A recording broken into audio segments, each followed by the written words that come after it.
Wow, what an exciting annual enrollment period, our record-setting year. I want to thank each and every one of you guys out there for making it happen, but it's time now for you newbies out there to now get ready for the second best season in Medicare. It's called OEP. We have the foremost expert in this industry on this very subject. His name is Mr. John Gordine. He's going to talk to you guys very shortly. Stay tuned for the most impressive training video you'll ever see in regards to open enrollment period.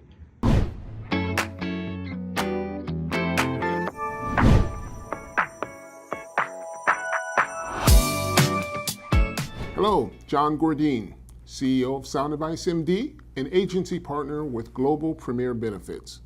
Today's topic is how to prepare for OEP. Now, I'm going to assume that you're an experienced agent. You already know what OEP is, so I'm not going to get into the nuts and bolts of that. However, what I do want to cover are some of the things folks miss in preparing for OEP. First thing, you want to reward yourself for a successful AEP. What do I get for all this extra effort?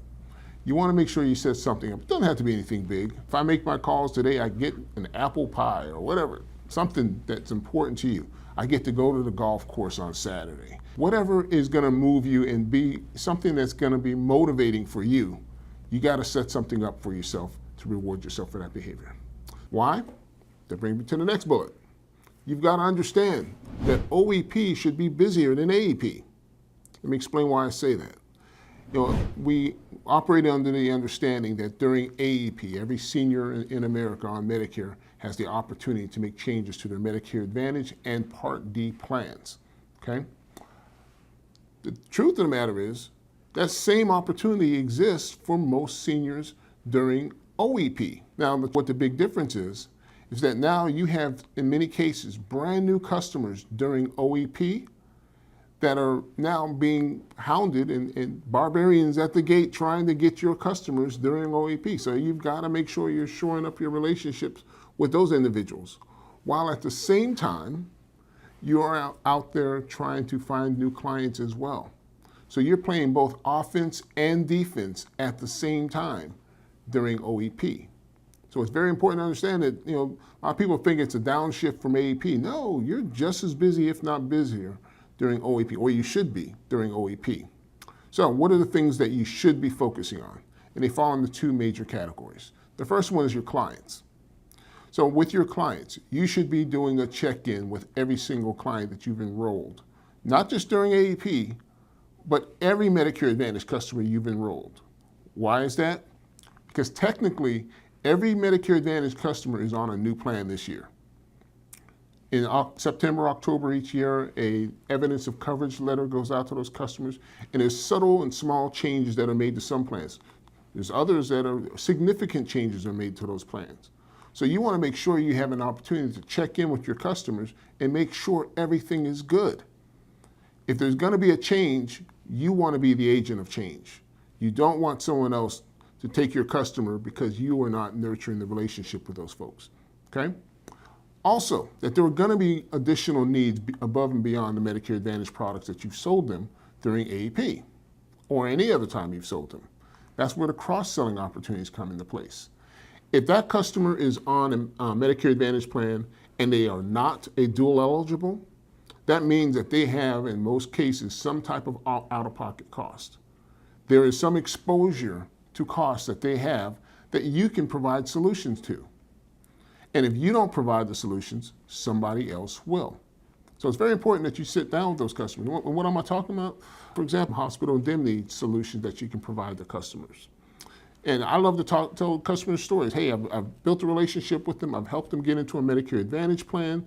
I want to reemphasize the significant benefits that they receive from what they have, but I also want to make sure that they're aware of the gaps in those coverages. Why is that important? Because someone else is going to come and talk to them during OEP to try to switch them to another plan, pointing out those same gaps in the coverage.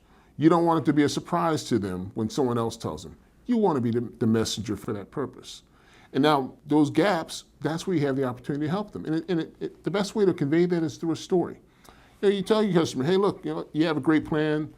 I wouldn't change a thing. However, there are gaps in the coverage. Every company If you're not on Medicaid, there's going to be some gaps. There's going to be some out-of-pocket costs for you. And what I want to show you now is how to fill those gaps. And you want to then walk through that scenario, identifying for them where the gaps are and offering them the solution to that. That's where hospital indemnity comes in. That's where cancer plans come in. There's all kinds of solutions that can fill gaps in those coverage. Okay, so that's where your check-ins come in. Hey, making sure that you understand, or your check-in is making sure that they understand what they have. They've set up their pharmacy. They've scheduled their doctor's appointment. They've used their OTC. Like, there's all kinds of things that you want to make sure your customers have done. That's the check-in. Cross-sell is, again, identifying the gaps in the coverage and then making sure that you're offering them an opportunity to fill those gaps.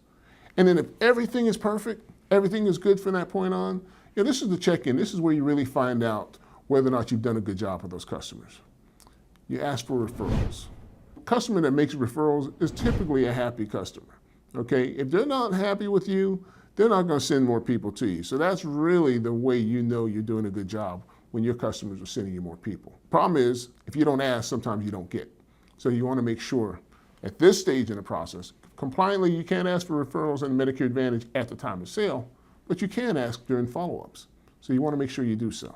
Okay? So that's just one part of it. That's just 3 big bullets on one half of the work you're supposed to be doing.